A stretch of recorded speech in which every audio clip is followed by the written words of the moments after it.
Namaste. Welcome to Citti Media. I am your host Kamal Madi Shetty. In this exclusive interview today, we are going to discuss some fascinating topics. We are going to talk about where India stands today in these turbulent times globally and where it is headed. We are going to talk about China, Pakistan, what's happening there and how that impacts India. And to discuss all of this, we have with us a very special guest, someone who is one of the most popular speakers on our platforms. We have with us Ambassador Dr. Deepak Vohra ji. He is special advisor to the Prime Ministers of Lesotho, South Sudan, Guinea-Bissau, and also to the Ladakh Autonomous Hill Development Councils of Leh and Kargil. He's a Prime Ministerial advisor and a career diplomat who has served India across various parts of the world. Namaste, Ambassador ji. Welcome to Citti Media. Thank you very much. Ambassador ji, it's a delight to have you. And I would like to quickly introduce you to my audience in case they are joining us for the first time. May I continue to have my evening meal? Absolutely, sir. All right, go ahead. So, Ambassador ji is a special advisor to Prime Ministers of Lesotho, South Sudan, and Guinea-Bissau, and to the Ladakh Autonomous Hill Development Councils in Leh and Kargil. He's a Prime Ministerial advisor, and he's a career diplomat who has served for India in various parts of the world. He has been ambassador to Sudan and Poland, and he is proudly made in India. Sir, it is an absolute delight to have you back on our platform. Thank you so much for joining us. Thank you very much. Honored to be here. Thank you, sir. I want to begin this conversation, sir, by talking about what's happening in India. Now, in recent days, we have witnessed the rollback of the agricultural reforms, and that has been seen as a major setback for the economic reforms agenda of the Modi government. So, how does this impact us as a country? And I want to, know from your rich experience about, the trajectory of India's economic development. And you have also very closely worked with the Prime Minister. Can you share with us what could possibly be in his mind when he made this decision? Initially, the decision was based on inputs from agriculturists, from economists, from political colleagues, from people who understand the ethos of India. And the idea was that we would enable the farmers to make a quantum leap into a better, brighter future. Don't forget that it was India's farmer, the man who extracted us in the late 1960s, early 1970s, from a situation where we were begging for food. And we are now the second largest producer of food grains in the world. So all those Malthusian theories and all that rubbish that we would starve to death is a figment of some diseased imagination. What happened was, perhaps the consultation was not as intensive as it should have been. Farmers across the world are very simple people. They know how to till the land. They know how to get the maximum produce out of it, which is what they did in India. Prime Minister does not have an ego, given the background that he comes from. And when he realized that it was not working, all the meetings with the farmers had not led to a conclusion, that politicians had jumped into the fray, then he came on national television and said, "Hamari tapasya adhuri rahi hai." Perhaps the kind of thought process that went in. Tapasya, he's not talking of meditation, but he's saying that our prayers, our interactions, our patience did not yield the desired result. So we are withdrawing these 3 laws. Perhaps at a later stage, the farmers will realize that these laws were in their own benefit. But there is nothing in any country, in any democratic country, that prevents the government from withdrawing a resolution, a bill, a law that is not popular. Right. Amongst the people of India, those who understood the implications, it was very popular. But the farmers said, no, we don't like it. And so the Prime Minister said, fine, we're taking it back. And let me assure you, having known him, that if the farmers at a later stage say, sorry, sir, we made a mistake, and he's still the prime minister, we would like the farm laws to be introduced. Without hesitation, he'll say, yes, I'll do it. Because he's an absolutely egoless person. That's why it's such a privilege to observe what he does, to follow him, to listen to him. And so often in the countries where I'm privileged to serve in Africa, many of their leaders, many of their civil servants, their politicians have asked me, many of their Aam Aadmis have asked me, can we get Narendra Modi on wet lease to run our country for some time? And my response always is, we need him in India for much longer. So as soon as he decides that he doesn't want to be the Prime Minister of India or doesn't want to head the government, then we'll think about loaning him to you for this particular period of time. Because the kind of things that he has done is truly amazing, is truly remarkable. And as we talk, we'll discuss this in greater detail. So if you permit, I'll begin with the year I was manufactured in India. And there's an amazing story. When the partition of India took place, Yes. people who were either walking, some lucky ones were flying, others took whatever means of transport they could, and many moved in trains. The trains coming from Pakistan to India, because Pakistan was created on the 15th of August, 1947. It did not become independent. It didn't exist. Right. We existed, we became independent. Yes. So the trains that were coming from that side to ours, crowds of unruly fellows, absolutely lumpen elements, would drag non-Muslims out of the train and slaughter them. And the women would be molested and violated, what have you. And I'm told that something similar went on from our side to theirs, the trains that were taking those who had opted for Pakistan, because it was much more from their side, because that entire experiment was based on a thing called religion, Yes. which theory was exploded not much more than 24 years after its creation. Yes.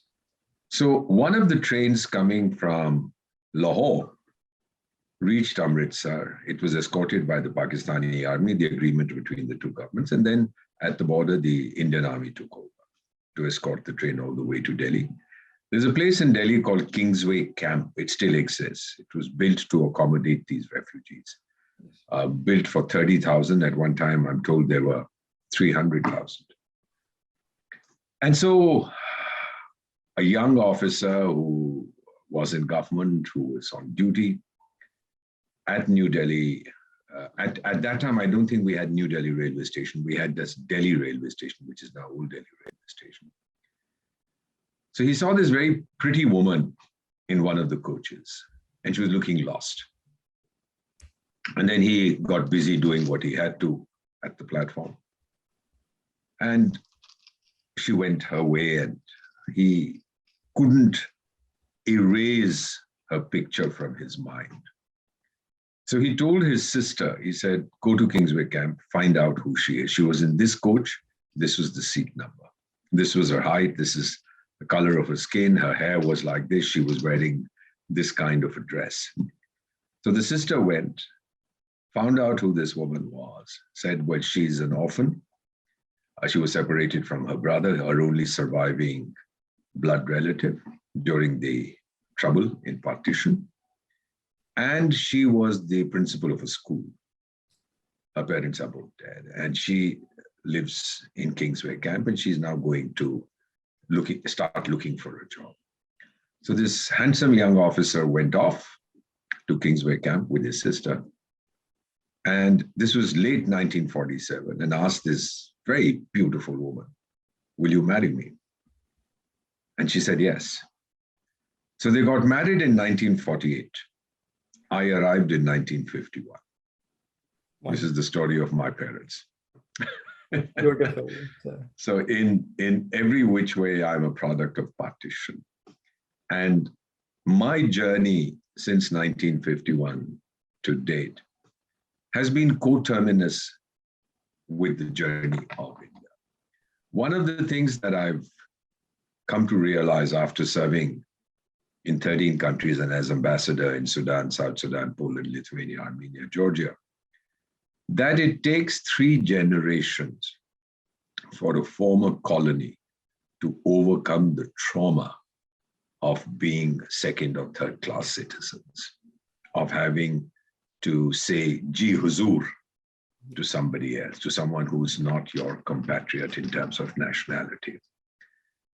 So my grandfather was the first generation, the transitional generation. I remember as a kid, when I was 5 or 6, I would see him every morning. We were then in the nation's capital, putting on his sherwani, churidar, and his pagdi, and going off with his walking stick and coming back shattered, and very subdued, very sad, very somber in the evenings. And then a child's curiosity, I asked him, I said, in Hindi, I said, Dada, kahan jata hai? Har roz aur sham ko aata hai. Then Dadi has to make tea for you and cheer you up. What's with it? He said, son, we owned property in Lahore, which we had to leave. And there was an agreement between the government. This was called enemy property. There was an agreement that whatever was vacated of equivalent size or value, I don't know how they decided on it, by people who went to Pakistan, and that was available in roughly the same kind of neighborhood that we had left. My grandparent had left his home in Lahore. That would be given to us in the nation's capital. Okay. So then I asked him, I said, then Dada, what's the issue? And I remember his words to me, rather bitter. Well, he says, beta, ye kya sarkar hai? Are अंग्रेजों का ज़माना था. Right. So he was brought up to believe that everything that the British did was infinitely superior to anything that we could achieve. That was his mindset. He also got some kind of funny title, Rai Saab or Rai Bahadur or something like that the Brits gave him, which means nothing. Then came my father's generation. All right, I was young at the time of partition. We were trained in British India, but now we have to build our own country. So his was pretty much the first generation that assumed charge, so to speak, took the destiny of India into their own hands. I am the second, born in independent India. And my father did talk about his experiences with the British. It didn't mean anything to me because I had not seen it. And then my kids, who are a little older than you are the third generation. And sometimes they ask me, Dad, is it true that we were once a colony of the British? So they have no idea what it's like. And when they go to England or they go to America, they are normal people without any chips on their shoulder, without any baggage that they carry in their minds. They look them in the eye and deal with them.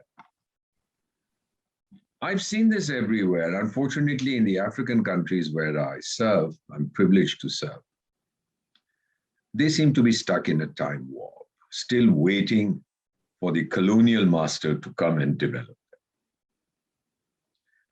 That is very unfortunate, but that's what's happening.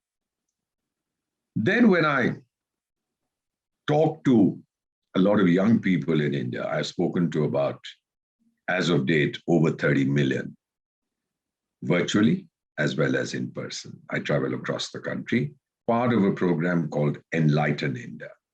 Okay. So when I ask them a very simple question, and I give them 4 alternative answers, 4 choices. I said, who developed Europe and Japan and USA and Canada and Australia and South Korea and Singapore? Number 1, extraterrestrials from Mars. Number 2, aliens from the moon. Number 3, creatures from the oceans.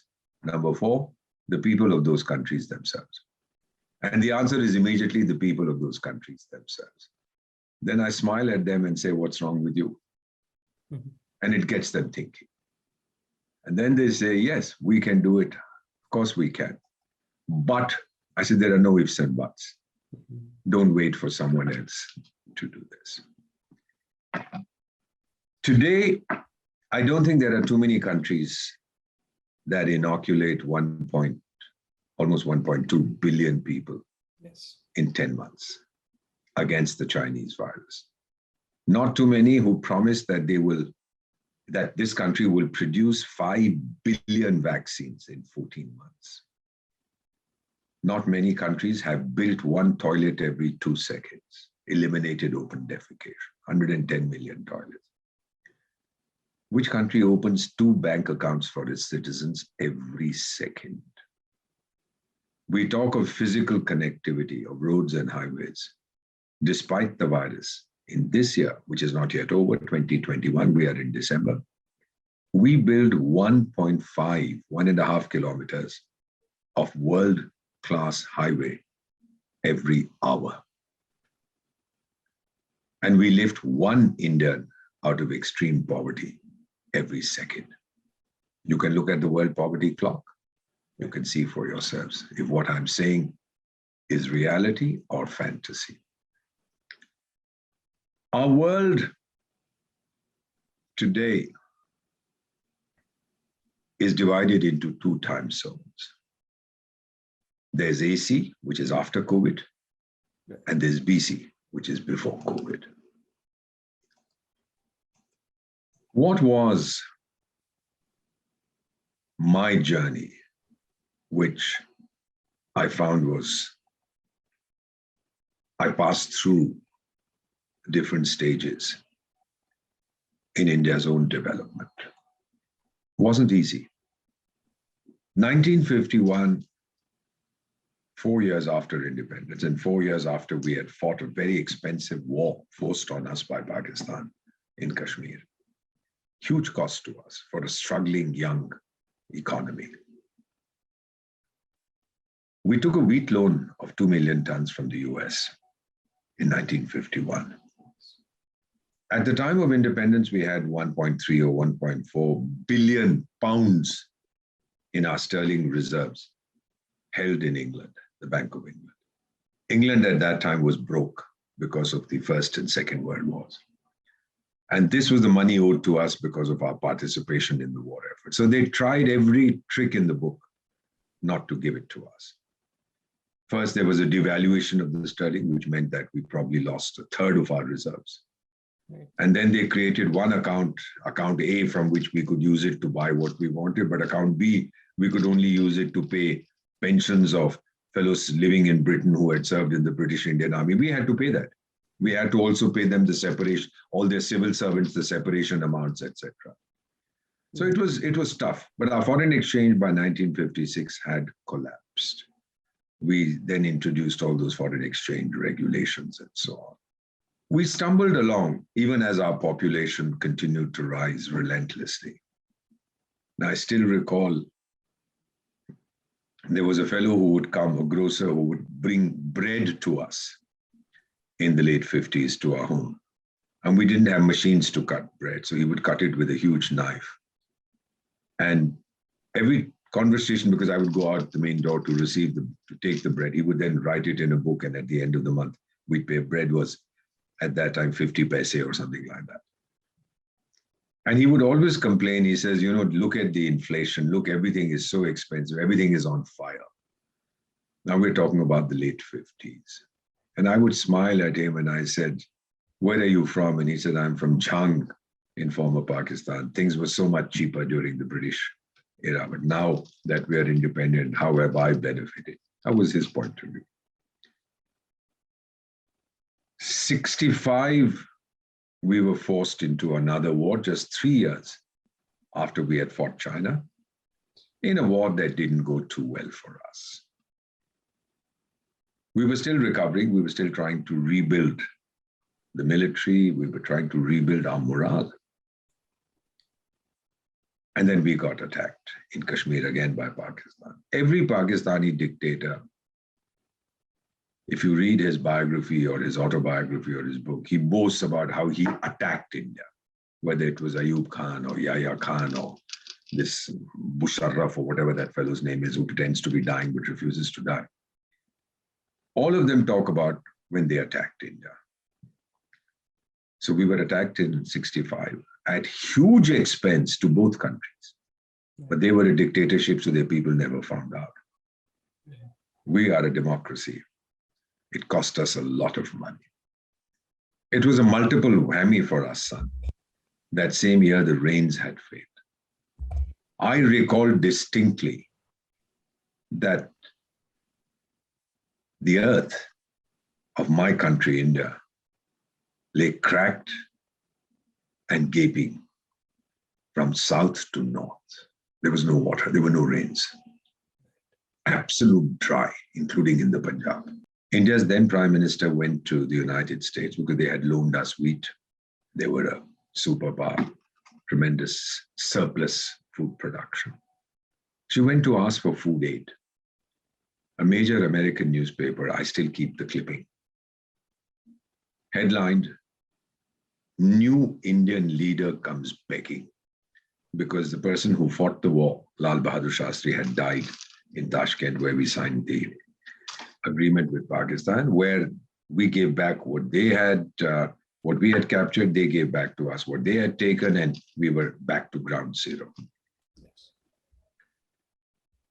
So this newspaper reported, and then there were a lot of snide comments. The Indians are very good at making babies, but they can't grow food. And the then President of the United States was a Texan, a fellow called Lyndon Johnson. Okay.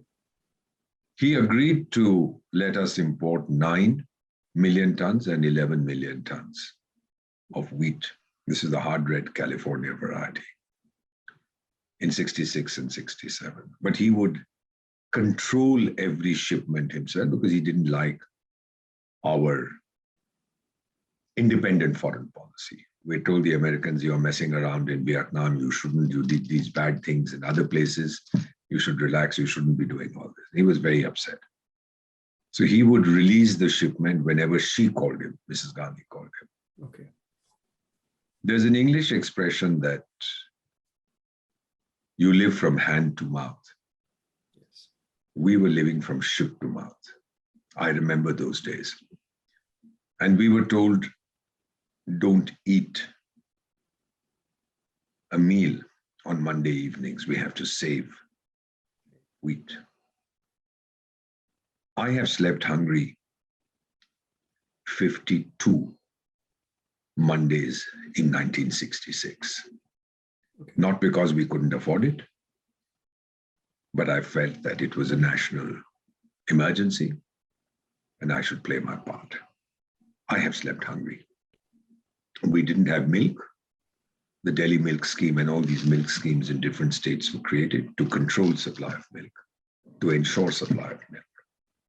We could only invite 25 guests to a wedding or to a party. We started making cars at the same time that the Japanese did in the late 40s. We had to book a car and wait 20 years. Ditto for the telephone. We were in very bad shape. That was a period of our humiliation. And your farmer, who at that point of time was using traditional methods of farming, Right. who did not know what was happening. He then got his act together with civil servants, with scientists, with engineers. And the Green Revolution came. You heard that, which so many people in the world, so many developing countries want to emulate. But our conditions were peculiar at that time. There was an American scientist called Dr. Norman Borlaug. He came. He introduced the dwarf variety of wheat so that when the strong wind comes, the older varieties would topple over. This didn't. It was resistant. It was a stout variety. He came to India and he has himself said, I said, let's test it. But when I saw the conditions in India, I said, forget the testing. Let's start growing. And that's what happened, leading us today to be the second largest producer of food grains in the world. That was a very difficult time. Our best and brightest left India, not because they were persecuted in any political sense. They were economic refugees or economic migrants. They wanted a better life, and most of them In the 40s and 50s, most of them would run off to England. But thereafter, the United States, which had opened its doors, removed all quotas on immigration and so on. So several people, including my own brother, made a beeline for the United States. Our best and our brightest. 70s and 80s, 73 was the first oil price shock. We were huge importers of oil because we were trying to develop, we needed energy. 1980s was an oil price shock. We were in bad shape. I recall distinctly. People talk about Bangladesh. We defeated the Pakistani army. We took 92,000 soldiers as prisoners. Why did we release them? Well, because as per the Geneva Convention, we can't keep them forever. Right. And in any case, it wasn't our intention to destroy West Pakistan. What we wanted to do, for whatever reasons, right, wrong, indifferent, we had to participate in the emergence of a new nation called Bangladesh, because we couldn't deal with the burden of refugees. We had 10 million of them in the state of Tripura. In fact, they outnumbered the residents of the state of Tripura. Yet the people of India opened their hearts and minds and purses. Yes. By 1991, son, we had less than $2 billion in our treasury. We needed some essential imports. And so we went to the IMF for a bailout. We had no money. What Pakistan is going through today, for its 13th bailout, we had this in 1991, the last one ever. So they told us that we don't think your economy is strong enough. They insisted on devaluation of the standard IMF prescription. We devalued our currency. We tried to remove price controls. We did whatever we could in terms of liberalization. But since they didn't trust us, they said, keep 67 tons of your gold physically in the Bank of England and the Bank of Switzerland for a $600 million loan. We sent our gold there. I remember 1991, I was 40, going into my boss's office, sobbing on his shoulder, saying, why this? What have we come to? How did we reach this stage? He put his arm around me and he said, Deepak, this too will pass. And today we sit on $700 billion of foreign exchange reserves. Let me tell you, Mr. Madishetty, it wasn't an easy time for us. Then in 91, we had the liberalization. We opened up the economy, etc. And I believe if you have to look at an inflection point, it'll be the early 90s, when India's comprehensive national spirit came alive again. That's what I would say was India's renaissance. Mobile telephony entered. I had one of the first, interestingly, mobile telephone sets in the country. Had a very interesting number also. And I used to use it, I used to flaunt it, may I say, to everybody. Well, you know, nayi cheez aayi hai to sabko dikhao. Not realizing it was 56 rupees a minute to make a call. When the first bill came, I spent the entire month's salary paying it. And thereafter, I locked up the mobile phone. Then we started talking about the Delhi Metro, then the Aadhaar card thing came about. And then our IT prowess. Indian companies then began to acquire assets overseas. One of the proudest moments of my life, 2008, when Mr. Tata took over Jaguar Land Rover. And then Airtel took over Zain in 2010. And our space technology delighted and amazed the world. How fast we were reaching out into space, launching satellites, whatever. We did carry out our nuclear tests in 1998. And tiny little countries from Europe decided that they would sanction us. And they used to give us great lectures on the danger of nuclear proliferation. We said, why don't you go and tell your uncles, the Soviet Union, China, the United States? No, that they wouldn't do it. We are a good people. We are unassuming people. We don't fight back. We're not trained to be aggressive. So we would accept it. But then the feeling came in the early 2000, 2001, 2002, during the Vajpayee years, that enough is enough. We don't really need their money.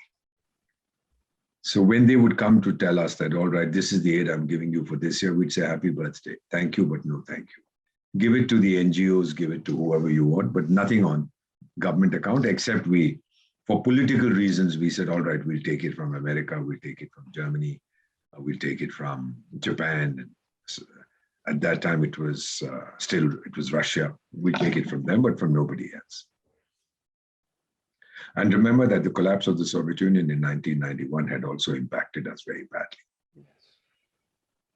So we decided in 2003, no more foreign aid. The British got very angry. How dare you not take money from us? We said, we don't need it.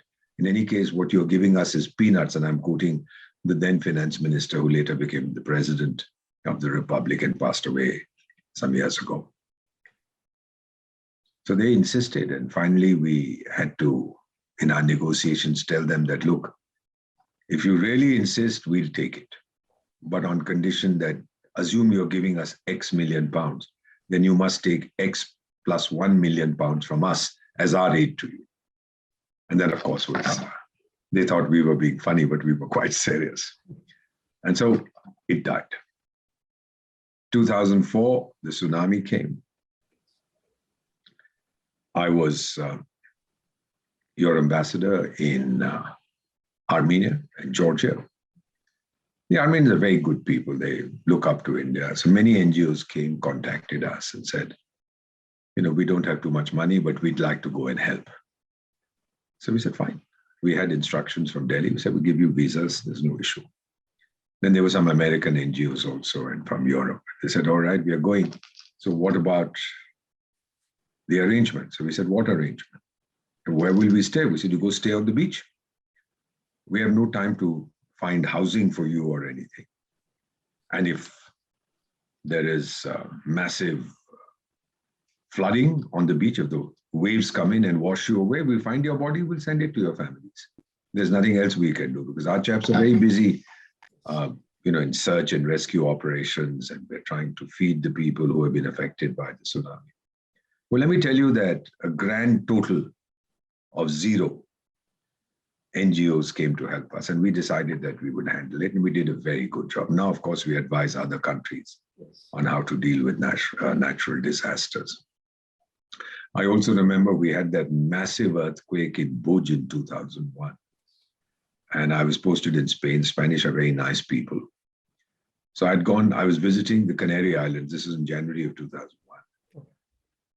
And a radio station came up and said, we'd like to interview you. And I said, certainly. They said, well, so how much assistance has the Canary Islands promised you? The part of Spain. I said, I haven't come here to look for assistance. They said, what have you come here for? Happy birthday. I came to enjoy the beaches. Now the earthquake has come. It didn't give us any warning, so I'm going back. The Spanish are very generous people, so they sent a whole bunch of overcoats to us.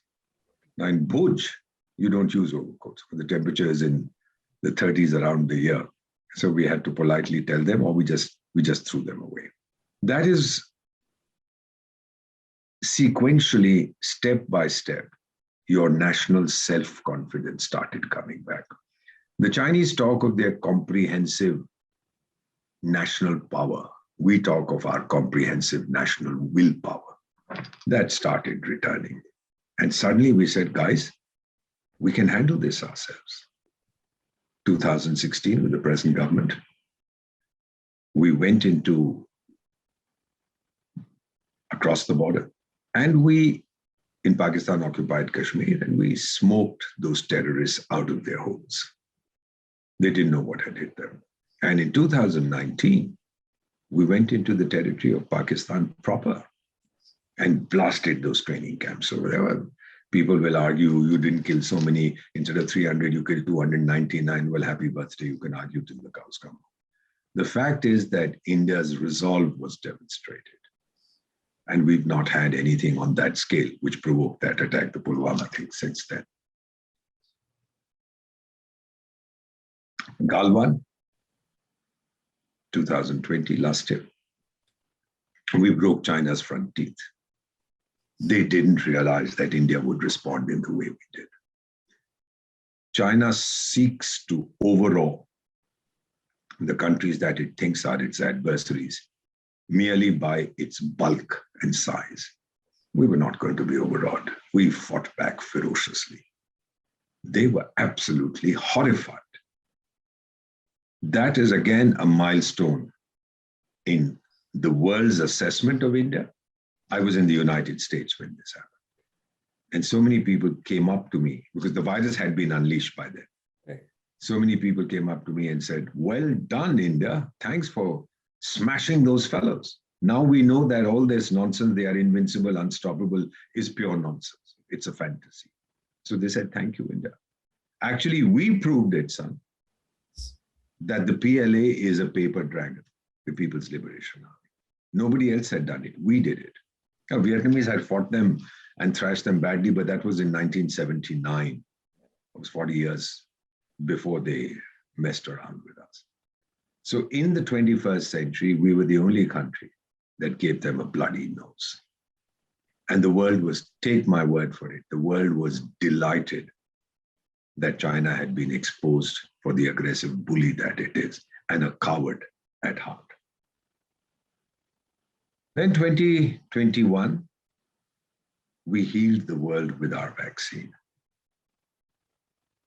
You like Donald Trump, you don't like him, it doesn't matter.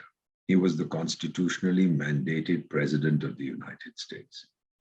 And when we sent our hydroxychloroquine and whatever, paracetamol or whatever he wanted, and we removed the ban on its export. Yes. So that was what the government felt should have been done. He tweeted, India has been great. We shall never forget. It made me feel 6 inches taller.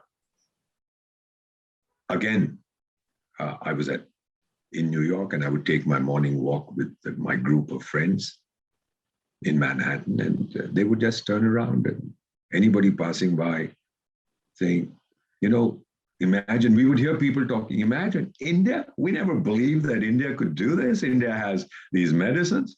And then they found out I was Indian. It'd be, thank you, India. Thank you, India. It was absolutely wonderful to get that. It was the best time to be in the United States as an Indian. Why did we send our vaccines to 80, 90, 100 countries? Why did we have to do it? 80 million doses, 90 million doses, whatever the figure is, as gifts. The Americans had a movement, Black Lives Matter. Let me assure you, son, for us, all lives matter. That is our tradition. And one of India's great thinkers was a man called Chanakya, also known as Kautilya. He had said, it's in sickness you know who your friend is because he stands by you. We proved that. You know, we are a very good people. China sent its visiting card to 200 countries. It said virus. We sent ours. It said vaccine. And I can tell you the kind of praise and appreciation we received from every part of the world. Many of my friends from, and I'm being very open about this, from Pakistan told me that they did get that Chinese garbage. They said, we only wish our government had been wiser and taken it from you because yours is far better in quality as well as in price. When we gave vaccines to our neighboring countries, for example, Bangladesh or Nepal or Sri Lanka, wherever, we would send them on Air India planes. Yes. As a gift. A gift is a gift is a gift.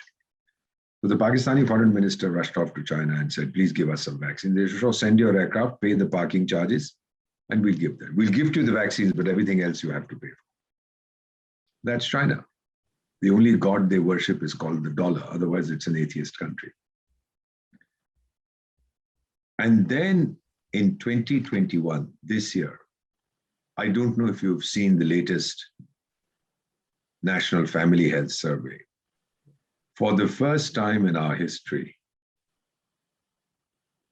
we have for every 1,000 males, we have 1,020 females. The ratio in 2015, 6 years ago, was 900 females to 1,000 males. It is now 1,020 females to 1,000 males. And across the nation, the total fertility rate is 2.0, which is the replacement rate, which is hum do, hamare do kind of thing. So when my wife and I transition, we will leave the planet, our kids are here. When they transition, they'll have 2 kids each, etc. That's how it goes. So to 2.0, we say 2.1 because the 0.1 is for natural disasters, wars, illness, etc. But we have reached 2. And some states, surprise, surprise, like Punjab and West Bengal are at 1.6. Effectively, the population is declining. Now, it doesn't mean that we'll start declining from tomorrow, but all these predictions that we'll stabilize at 1.7 billion, 1.8 billion, we'll starve, we'll do this, we'll do that. No. The people of India are much smarter than many would imagine. I haven't, and I mean this with total sincerity, I haven't met a young Indian couple since 2010 who got married who got married after 2000, starting 2000, who have more than 2 children. Okay. I make it a point when I take an Uber or an Ola to ask the drivers. And I talk to them in Hindi. Kitna pade ho yo? Sir, class 4. Kyun bhai? Sir, bahut samasya thi family mein, financial issues, so I had to leave to help my parents. Okay. How many brothers and sisters are you? So we were 4 brothers and 5 sisters, or whatever the figure. Mm-hmm. And I said, all right, now you are married? Yeah. Bacche kitne? Sir, 2 betiyan hain. Are? Sirf 2? Tum to itne sare? Nahi sir.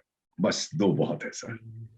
And I said, beti ko padhaoge to sahi, kam se kam tum to 4th class tak padhe ho. Are sir, agar padhengi nahi to badhengi kaise? Now this is the man who gives you service. He's your service provider. My newspaper fellow. Yes. The chap who comes to take the raddi, the kabadi wala. I talk to these young kids. I said, how many children? I haven't come across any who has more than 2, which means the message has gone across. Yeah. And we are very, very proud that the people of India have responded in the way that they should. So, son, this is what we have been through. And finally, there is something that I'm very proud of. 2 years ago, this American diplomat, Alisa Iris, published a book. It says, our time has come. How India is making its place in the world. We didn't write it. We didn't pay her to write it. She just talked about India's emergence. Yes. And I joke with my friends that this book is a bestseller in Pakistan. Barack Obama came in October 2013, right. Told American children, people from South India, he was referring to Bengaluru, right. They are competing with you directly, working every day to out-educate and out-compete us. He's telling American kids this. Right. So he came to India twice as president, the first time any American president has done this. Right. It's a hyperpower.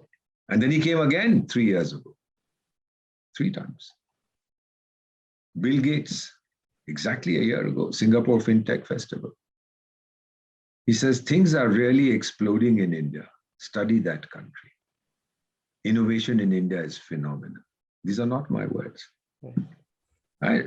Geo, the cheapest market for mobile internet data since 2017. By the way, if you ever get a chance to meet Shri Bill Gates, please ask him a question from my side. Sir, your name is Gates. Why do you make windows? Ask him that. India's total private wealth this year, 2021, estimated to be $8.2 trillion. Trillion has 12 zeros. Right. 6th largest in the world, just behind Germany and the UK, according to the Global Wealth Migration Review. What do we spend it on? Take a guess. I'll tell you what it is. Number one, we are spending it on looking better. Okay. Better clothes, better shoes, better hairstyles. There are 650,000 towns and villages in India, and I have 15 million beauty parlors. That's why our women are the best looking in the world. We are eating more, all this wiggy, piggy, whatever it's called, tomato, all that is. McDonald's or Domino's may not be eating better, but the fact is that we are spending money. We know now we don't need to go out to eat. From the out, it comes to our homes that we can eat. We are living better homes. I don't know. You are at the moment in one of the most beautiful parts of India. You're in Telangana, you're in Hyderabad. When you travel into the countryside, I don't know if you see huts anymore. I haven't seen any. Yeah. Very rare, very, very rare. You won't see people starving. You won't see people with torn clothes. Not anymore. We are eating better. We're traveling better. Last year was the virus, but 2019, we had 150 million air travelers. Right. And they made 2 billion visits. Which is for Indian national. It doesn't mean that every Indian traveled, but those who traveled, somebody did 10, 12, the total was 2 billion. We are communicating better. We have 1.6 billion mobile connections, 2021. And may I say something that's very interesting? Out of the mobile connections that we have, we are told that about 1 billion are smartphones. Right. Look at this. Even your auto driver, your sabjiwala, your dhobi, whoever service provider, they are all using mobile phones. And then, of course, we are enjoying better, etc. And health and education, we are spending a lot of money. We are the people of India. Virus or no virus, the health clubs have reopened, so people are going there. Rising global profile, the Yoga Resolution 2015, co-sponsored by 177 out of the UN's 193 members, the largest co-sponsorship in UN history. We listened to the speeches when it was being discussed. There was no voting because 177 said, this is my resolution. Right. So there's no question of having a vote. And one fellow said, my country, from a European nation, my country supports yoga because India is the spiritual mother of all mankind. What do you say to the man? I felt like going and kissing him on both cheeks. I said, thank you for recognizing this. Yes. Yemen, 2015, July, civil war. Nationals from 41 countries stuck in Yemen. They said, sorry, only the Indians can come to get them out, nobody else. And then we asked the Saudis, would you kindly stop bombing Aden for a while so that we can get these guys out? And we did bring them out. Yes. We brought out some Frenchmen. That year in November, I was in Paris when the attacks took place, November of 2015. Okay. A young immigration officer at Charles de Gaulle Airport saw my passport. And they said, Ambassador of India? I said, yeah, because I carry a diplomatic passport. Yes. It says ambassador. Yes. So he says, well, you brought 200 Frenchmen out of Yemen. I said, if we made a mistake, we'll take them back. You just tell me what we should do. And then he stood up, he smiled, saluted me, and he says, thank you, India. Look at the way things are going. 69, we were invited to the founding conference of what became the Organization of Islamic Cooperation, Morocco. We were unanimously invited, but then Pakistan threw a fit. And we were uninvited after we had reached there. We couldn't attend it. 50 years later, when they had their 50th anniversary of their foreign ministers meeting, who was the guest of honor? India. Not many will remember that in September 2019, 2 years ago, at the Eastern Development Forum in Vladivostok, your Prime Minister makes an announcement that the USSR and Russia stood by us in our moment of need. You are now under pressure because of Western sanctions. So India gives you a soft loan of $1 billion, 7,500 crores. Use it for whatever you want. No international media will cover that. Yes. How can India be giving a loan? India can. India has the strength to do it. So I'm seeing this comprehensive self-confidence rising. Absolutely. And I'm delighted that I'm still alive to see it. The pessimism has gone. Excessive pessimism does not empower you. It paralyzes you. It makes you feel helpless and hopeless. At the height of the Kargil conflict, and this is a true story, 1999, this young kid approached an army recruitment center and said, I'd like to join the army. Both his legs were cut off below the knee, train accident. And somebody said, son, it may be difficult with your handicap. What was his answer? Sir, I have come to fight the enemy, not to run away from the enemy. Look at this, the spirit of this kid. And I'm sure they gave him a job somewhere. Then we had this massive earthquake in Sikkim, 2011. The road from Gangtok, the capital of Sikkim, to Siliguri in West Bengal was broken in 300 places. The mountain breaks, carries the road with it. How long can you go feeding the people of Sikkim by helicopter? Okay. You have to send essential supplies. You have to repair the road. It's the only road, by the way. It's the lifeline. Now I believe we're building something else. So we asked the Austrians, who are the best in the world in mountain roads, the country is very mountainous. They said 6 weeks after we get our heavy equipment there. Because on Google Earth these days, you can see everything. We couldn't wait 6 weeks. I was there with the Doordarshan team. I was filming the relief and rescue efforts. It was a terrible time for us. Well, of course, we had told all the Videshis that thank you, but no thank you. We'll deal with this. We know how to deal with it. Then the then Prime Minister said, ask India's border roads. We did. And as I sit before you today, the then Director General, whom I know very well, he said, we are going to do an assessment and we'll come back and tell you how long it'll take. But first, let's find out. 19 hours later, he called, 19 hours later, to say the road is open. So when we set our minds to something, we're unstoppable. I went to this Sikkimese home. We lost a few kids from border roads because they were working at a great speed and they did not have the harnesses and they did not have all the protection that Westerners would be used to. So she had lost a kid. He slipped and died while opening the road for my team. So I went to her house and I said, sister, the military will give you compensation, border roads will give you, Sikkim government will give you, federal government will give you. You won't want for money. There's insurance and all kinds of things. Anything else I can do? She said to me, she says, the kid who died is 24. I have another son, get him a job. He's 21, just finished his first degree. So I said to her, I said, sister, I promise when I go back to Delhi, I'll speak to all my friends. And I have many.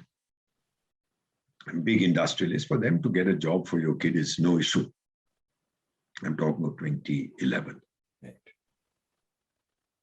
And she then looked at me and she said to me in Hindi, एक तो बहन कहते हो और फिर कहते हो कि private sector में नौकरी दिलवाऊंगा. मैंने ये कब बोला आपसे? So I looked at her quizzically. I said, क्या चाहती हैं आप? She said, बड़ा बच्चा देश पे कुर्बान किया है मैंने. I've sacrificed my elder boy for India. छोटे बेटे को border roads में नौकरी लगवाओ ताकि if necessary he too can die for India. You know, son, as the water rushed into my eyes, I held her hands in mine and I said to her in Hindi, I said, Ma, tujhe salam. If I'm born in India again, I would wish it to be from the womb of a mother like you. So you can sacrifice me for India. And then I got the answer to a question that has haunted me from childhood. What defines us as Indians? What makes us different? I understood then. We are not Indians because we live in India. We are Indians because India lives in us. I understood that very clearly. I've never met her since. It's been 10 years. I don't know where she is. But wherever she is, I hope she's in good health and that her son is enjoying his work with border roads. Deloitte carried out an attitude survey last year of millennials and Gen Z, as they call it, those born between 1983 and 2003 in 43 countries. Surprise, surprise. Indians were the most optimistic. The younger people, your age, born between 1983 and 2003. Yes, you want to have a nice wedding, you want a nice spouse, you want a big house, you want a great job, you want a car. More than anything else, the top priority was to make an impact on society. And if any parents in India, the world, are listening to this conversation, please listen to what your kids are saying. We don't listen to them. We hear them, but we don't listen. Or we listen to them, but we don't hear them. They say they want to make an impact. These are Indian kids. Goldman Sachs, India's story, the world's most compelling. I didn't say it, I didn't pay them. The 15% of the world that ruled the other 85% for 200 years now faces disruption, depression, loneliness. The UK even has a minister for loneliness. They claim that they have 9 million lonely people, many of them rich old widows. So they are training young fellows to be companions. I said, could I be trained, please? If she's rich, what's the problem? They said, well, they are lonely, but they're not that lonely. And of course, India is bubbling with self-confidence and energy at this time. For too long, Mr. Madishari, have others written India's destiny. We remember our past. Countries that don't remember their past have no future. We made mistakes. I've seen those mistakes. Never, never, never again. We've learned. And I have made a commitment to myself. My children have made it to me. That now we will write our future for ourselves. We will write it ourselves. No one else will write it for us. We will determine our destiny. If you ever get a chance to go to Kargil, there's a huge statue of the Buddha hewn into the countryside, into a mountain, at a place called Apati. Please go. At the feet of the Lord, since my mother was a Buddhist, is my tombstone. I got my friends in the army to build it for me. Very tiny stone. It just says Deepak Vohra, Indian, 1951 to eternity. I won't die in spirit. My spirit will be with India. And below that it says, scattered in the dust, silent I remain. When India's bugle calls, I will rise again. And when one of my principals, I shall not name him, saw it, he too had water in his eyes. And he said, "Ye kaun divana hai jo desh se itna pyar karta hai." And he was told, he was actually told, "Sir, uska ek hi desh hai. Do desh hote to pyar bad jata hai. Ek hi jab ho to pura pyar usko deta hai." And so when I meet young people like you, I say, have faith and confidence. Forget about cynicism. Overcome fear. Because beyond fear lies victory. Dar ke aage jeet hai. Somebody asked the fakir, how do I change the world? The fakir responded, begin with yourself. Be the change you want to see. That fakir's name was Mohandas Karamchand Gandhi. We're not gods. or we are Indians. That's the next best thing. Swami Vivekananda said 125 years ago that future India must be much greater than ancient India. He said India is awakening. So while we recognize our past, we recognize our mistakes, but we shall never make them in the future. And so in the years, the next 3, 4, 5 years, we are going to see a brave new world emerging, in which the priorities will be healthcare, climate stability, recovery, and development through open seas and new technologies. And when we talk about healthcare, say what you want. We are the pharmacy of the world. Yes. When we talk of climate change, sorry, I was feeling a bit hungry. When we talk of climate change, President Donald Trump withdrew from the climate agreement. Yes. It was a chance for the Chinese, who claim to be the grandfathers of the world, to walk in. But as long as there's no money to be made, and you have to give money or sacrifice something, they are not interested. So the mantle fell on us. Yes. We made certain commitments in Paris, 2015, at the climate agreement. For example, we said so much, 20 gigawatts of solar energy. Then we upped it to 170. Then we upped it to 450. Now we've upped it to 500 Yes.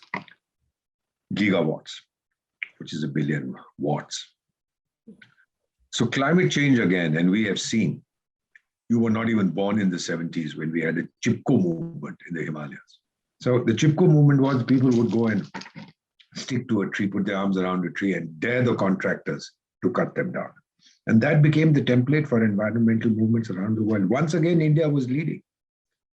I mean, look at it, your rivers. Right. We worship them. Yes. We refer, except for the Brahmaputra in Assam, all the other rivers are Ma. Ganga Ma, Jamna Ma, Saraswati Ma, Kaveri Ma, Krishna Ma. It's the mother. And you don't do dhoka with the mother, not in our culture anyway. So that is the strength of India. Climate change, we are leading the fight. We have increased our contributions. It's unprecedented for a developing country. Yes. And the third thing would be free and open seas. And here, let me tell you, an actual conversation that took place. This was not in India, it was somewhere else. And a Chinese friend, we were talking about economic recovery. And I said, you guys are closing off the ASEAN Sea, which they call the South China Sea, etc. I said, no, that's ours. I said, how do you know? I said, well, some 9-dash line or 10-dash line or some rubbish like that. I said, what about the Pacific? He said, that is also ours. And I said, how is that? He said, well, about 500 years ago, a Chinese junk, a ship was sailing and it sank and the fellows are lying there. So it's, by default, it's mine. I said, oh, wow, there's something I must tell you.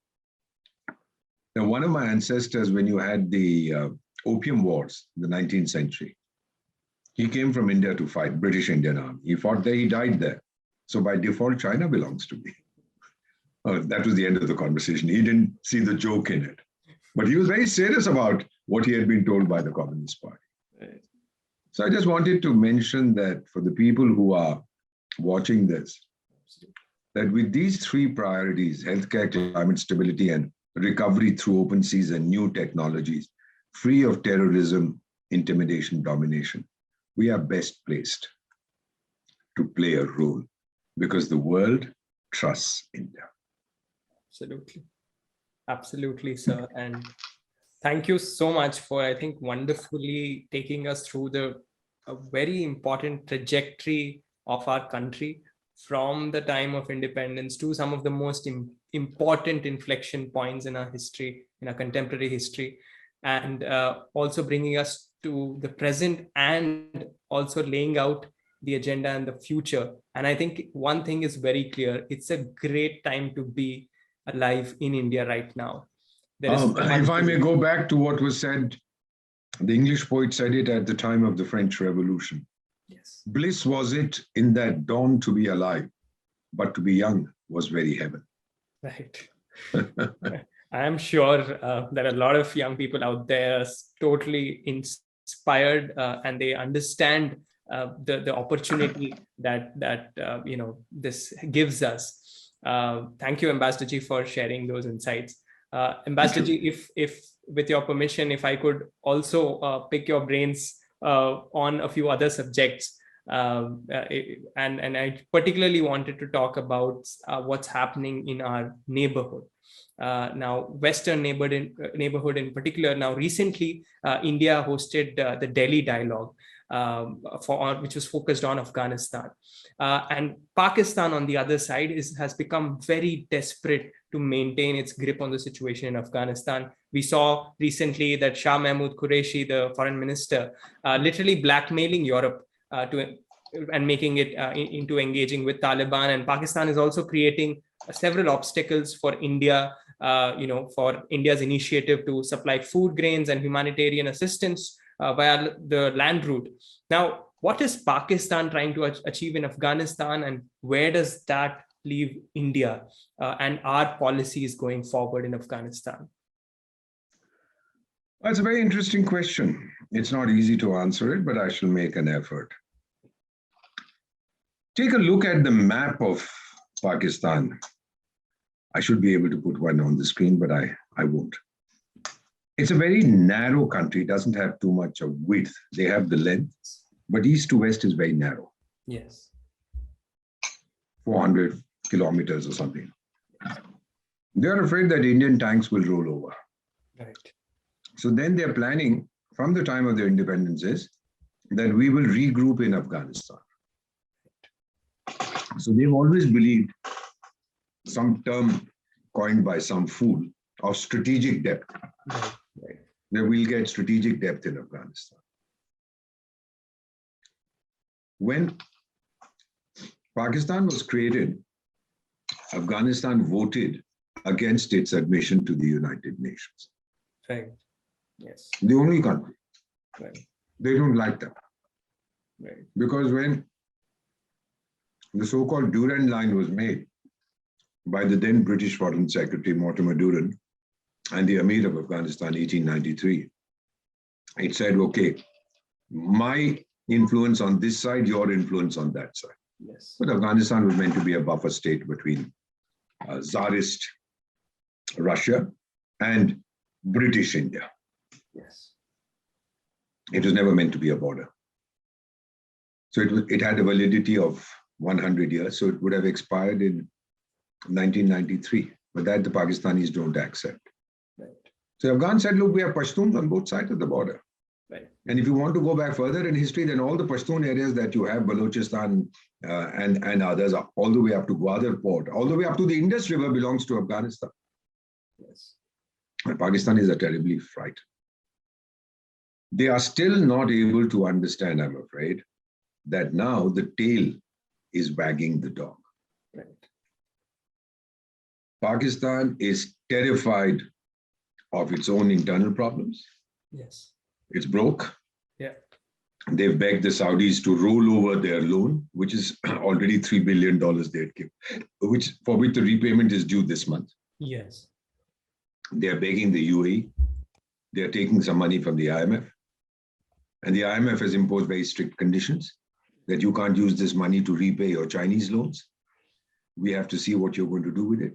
Of course, every Pakistani is very, very happy when that country gets a loan, because 10% goes off to whoever's in power. Right. So they are corrupt like hell. I mean, there's no sense of nationhood. So in Afghanistan, what we are seeing now is a prolonged period of instability, of civil war. We are told the Afghans are starving. When we want to send 50,000 tons of wheat, Right. they block it, the Pakistanis. They create all kinds of conditions. Of course, it'll get to them eventually. Then when the Taliban took over, Pakistani leaders started dancing the Bhangra. Oh, India's $3 trillion investment has sunk. But then we had to tell some of them that this is my gift to the people of Afghanistan. It's not an investment like the Chinese investment where they want money back. I build a parliament, I give it to them. Yes. I build roads, I give it to them. I build a dam, I give it to them. It's my birthday. Thank you very much for giving me a gift, Mr. Madi Shetty. Thank you very much for this beautiful crystal bowl. If I smash it, how does it bother you? You've given it to me, you've gone home. Yes. What I do with it subsequently is none of your concern. Yeah. Do you understand what I'm saying? Yes. So what we've gifted to the people of Afghanistan, they're very pleased with it. It's the Pakistanis who are not happy. So what we are now seeing is the Afghans who prefer India any day, including the Taliban, to Pakistan. Then you have the Tehreek-e-Taliban Pakistan, which is an offshoot of the Afghan Taliban. Then you have that Al-Qaeda fellow running around, also known as, then you have that Islamic State, also known as Daesh. They are running around. So everybody and his grandmother, every wretched Islamic terrorist is running around there, doing all kinds of funny things. And Pakistan suddenly realizes what a mess it is in. Incidentally, not many people know that in 1919, the first Indian government in exile was formed in Kabul at the end of the First World War. But then the war ended and the Germans lost, etc. And then the British put pressure on the Afghan Emir. He was funding this government. I've forgotten the name of the person, Raja something, who established it. Just recently, Prime Minister inaugurated a university named after this person in Uttar Pradesh. So he was the head of the government in exile, Indian government in exile, 1990. So we've had a very close relationship with the Afghans. You know, Kabuliwala, etc. From childhood, we have heard about that. My family is from Ghazni in Afghanistan. So the Pakistanis are essentially interlopers, which is how the Afghans perceive them. And so what Pakistan thinks, they've told the Chinese, oh, there's $2 trillion or $3 trillion, depends on who's talking, $4 trillion worth of natural resources. Come and take them out. Nobody will stop you. So Chinese said, well, what about the Taliban? Oh, don't worry about it. Taliban are my boys. I control them. Till the Taliban went and slaughtered some Pakistanis and slaughtered the Baloch rebels, and others slaughtered those 9 Chinese engineers. So Chinese came and said, buddy, you said you control them. What happened? No, we'll find out. It was a tire burst in the bus or something like that. They said, no, the tire might burst, but were there bullets inside the tire that it lodged in the heads and bodies of the Chinese workers? So the Chinese said, well, you don't control these guys. Pakistanis lied to them that we control Afghanistan. That's their fantasy. When reality is disturbing, there is always fantasy. You might like to believe that you control Afghanistan. You don't. It's Afghanistan that controls you now. George Bernard Shaw had once said, people are much more attached to their burdens than their burdens are attached to the people. And Pakistan has created these 2 burdens for itself, Afghanistan and Kashmir. The Kashmiri doesn't care. The young Kashmiri doesn't want to go with Pakistan. The young Afghan doesn't give 2 hoots about, doesn't care about Pakistan. In fact, in the 50s, some Pakistanis were talking about an Islamic union with Afghanistan. Afghanistan said, yeah, go right ahead. I was told by very senior Afghans. They said, yeah, go right ahead. We'll have an Afghan president, Afghan prime minister, Afghan vice president, Afghan army chief, Afghan naval chief, Afghan air force chief. You guys can be the drivers. So that idea of a union died at that stage, Islamic union. So it's important to understand that the game that Pakistan is playing is very dangerous. Yes. It's a Faustian bargain. It's come back to haunt it. And this thing about Shah Mahmood Qureshi going around telling the world that if the Europeans don't engage with the Taliban, then, there'll be funny things going on in Europe. The man has lost his marbles. I've heard him speak on many occasions. I've in person met him. Right. And his thing, he's quite a, I think if there's, wherever you live, Hyderabad, if there's a circus going, they need a joker, this guy would fit in perfectly. Because when we talk to him, we say, sir, isn't the weather changing? Yes, we have nuclear weapons. So I was asking you about the weather. When does the rainy season come to Lahore? Oh, we have nuclear weapons. So I was asking you about the rain. So tell me, sir, there was Understand that you're setting up this plant to assemble motorcycles. Oh, we have nuclear weapons, sir. We understand that. But he's mad. He's a lunatic. Right. And so this kind of thing didn't go down well. He hasn't repeated it. Yes. He couldn't deny it because it was on camera. Right. So whatever I'm saying to you, I can't deny it because it's being recorded. Right. These guys don't understand this. If it's a newspaper interview, you can always turn around and say, I was misquoted. Right. So what he can do and he's capable is saying, I misquoted myself. No one takes him seriously, just as no one takes his opium addicted boss seriously.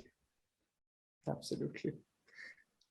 Absolutely. So talking about the other, country, China. Now, a lot has been happening inside China in recent months, from the crackdown on tech companies to Xi Jinping cementing his position ahead of the 20th National Congress next year. And there's also an increasing crackdown against even the slightest form of dissent from ordinary protesters on the street. We've seen this in Hong Kong. We've seen this in Macau. Yes. The gambling king of Macau, the casino king, the poor chap is in jail.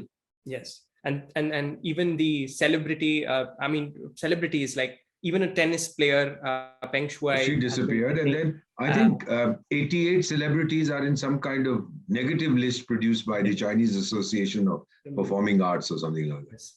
And they don't like celebrities. They used to boast we produce one unicorn every day. Yes. Now they boast we destroy one unicorn every year. Absolutely. So, can you share your thoughts on, what's happening? And also, is it beyond doubt that Xi Jinping will get a third term in power? Yeah. Let me put it to you like this, with due apologies to all those who might follow different religions. The Constitution of China now states there is no God but ping pong, and the Communist Party is his messenger. Right. The second thing that you must understand, the Chinese Communist Party never tells a lie. It tells the truth with Chinese characteristics. You must understand that, right? Right. The kind of repression that is going on now is because he has seen what happened to the Soviet Union 30 years ago. He was in his 30s then. He saw the collapse through glasnost and perestroika. Yes. He realized how liberalization, democracy, freedom can be very dangerous for a communist system. And so he doesn't want to repeat the mistake. He doesn't want a Gorbachev moment for China. Because everybody understands the day the Communist Party disappears, China's unity will explode. That everybody knows. So now he believes that the only way to keep China together is through repression, through suppression, through oppression. He wants a third term, he has made sure. But in the process of wanting a third term, I've seen all these presidents for life in Africa. It had become quite a fashion. Everybody would become president for life. What really happens is that when you become president for life, this life, next life, and the life after that, there are others who are denied the opportunity. Right. They are chafing at the bit. These are the guys who've leaked all the documents to the Uyghur Tribunal in London that is going to give its decision on the 8th of December, whether or not genocide is being committed. And I'm told it's very clear that it is genocide. They gave some pretty explosive documents, top secret, because every speech that is made in China is top secret. Try asking your Chinese friend, what time is it? He said, let me ask Beijing. He won't be able to tell you. Or what would you like to have for dinner? Let me ask Ping Pong, then I'll tell you. So it's something that we are seeing happen. He wants to assert his control. He truly believes that if he disappears, China will collapse. Right. So it's what Stalin at one time had also said. It's all I, me, myself. Right. I first, then the party, then the country. Yes. China is an amazing nation in which the military reports to the party, not to the government. Yes. The government reports to the party. Yes. So it's like we joke about Pakistan, that every country has an army, but in Pakistan, the army has a country. Yes. So in China, Ping Pong alone himself has a military. And without ever having fought a war, he knows everything about how to fight. Right. And so now we have the thoughts of ping pong for socialism with Chinese characteristics for the new era. Oh, wow. That's now part of essential reading. Yes. And then there are great discussions in Chinese schools. Today, ping pong had 2 eggs for breakfast. So let us analyze why he had 2 eggs. Right. And this is what they will learn. I feel sorry for them. I do not think he's going to get another term. I think the people he has hurt, including characters like that Jack Ma Yun and others, and that Hong Kong fellow, the Macau fellow, and that the publisher, Jimmy Lai or whatever his name was, the character from Hong Kong, who's at 85 is sitting in jail as a state guest. I don't think they will forgive. People are scared to speak, but this is the age of the internet. You might build a great information firewall, but through various technologies like virtual private networks, etc., information gets out. And any Chinese who travels overseas, he understands that truth with Chinese characteristics is not how the world sees the nonsense that is mouthed by the Goebbels Times. Isn't it the Goebbels Times? Yes. Sorry, Global Times. Goebbels was Hitler's propaganda minister, sorry. So I don't think he'll get another term, but China is on auto-destruct mode. Right. And now its best friend, even Pakistan, I think it's given a message to Pakistan. You know those Chinese engineers who got killed? Right. I saw some reports that the Chinese want $40 million or $38 million compensation. The Pakistanis said, we have no money. They said, well, sell your whatever you have to sell and give it to us. So, and ping pong hasn't moved out of his country in 2 years. Yes. He's a guy who used to be traveling all the time, because the win-win is now turning out on his butt to be a kick. Yes, absolutely. And I think he seems to be very paranoid that the moment he leaves the country, there might be something behind his back. There will be. I've seen it in the course of my career. Yes. All those who thought, including that joker from Egypt, Hosni Mubarak, who thought that he couldn't be touched. See what happened. Tunisia, I've seen it. During the Arab Spring, I was there. I've served in Tunisia. I've seen it all. One engineering graduate like you, selling vegetables.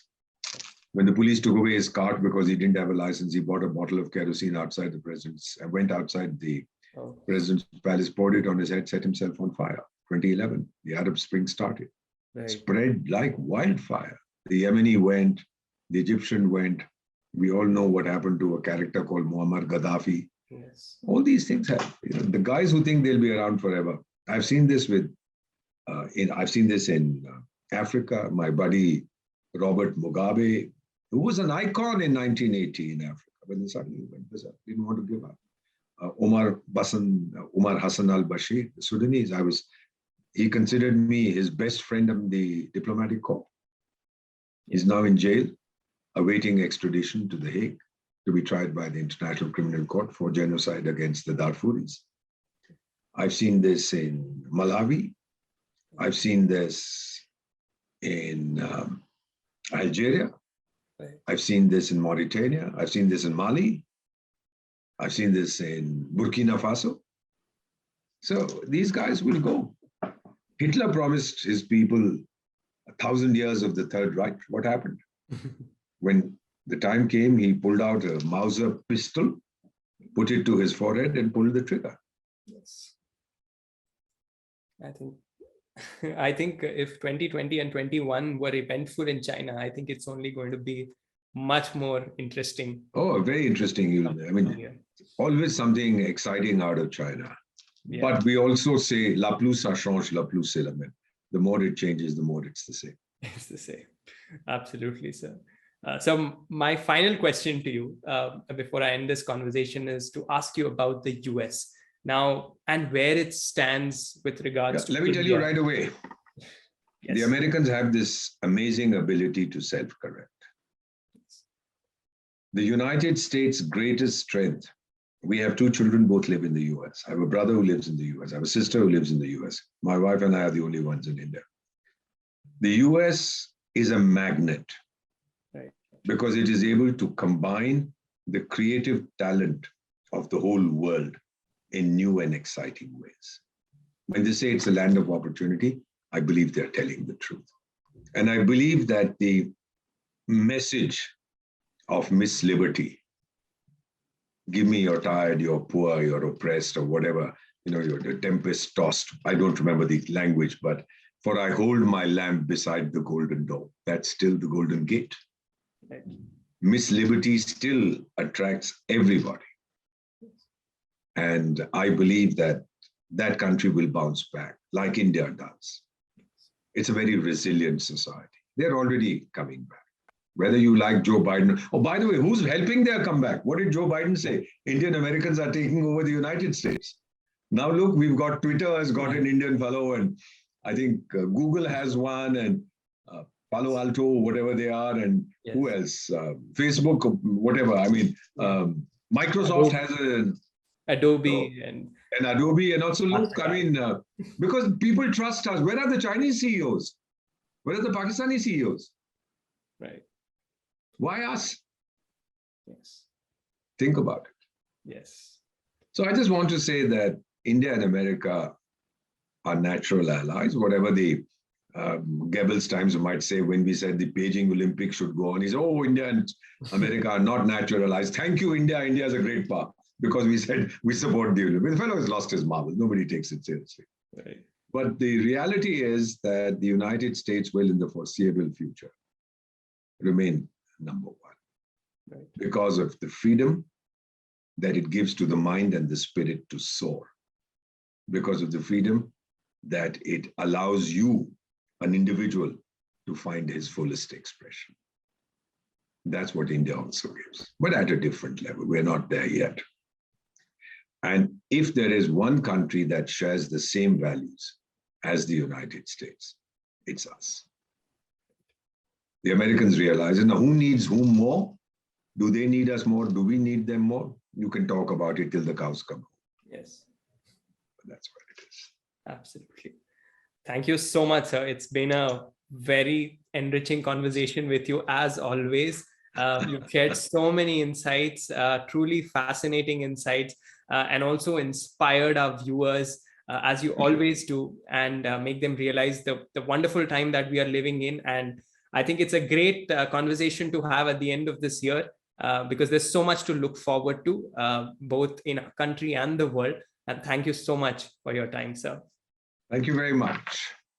Thank you. And to our viewers, I would like to request you, please do like, share, and subscribe. And we'll be back with another such fascinating conversation. Take care. Namaskar. Vande Mataram.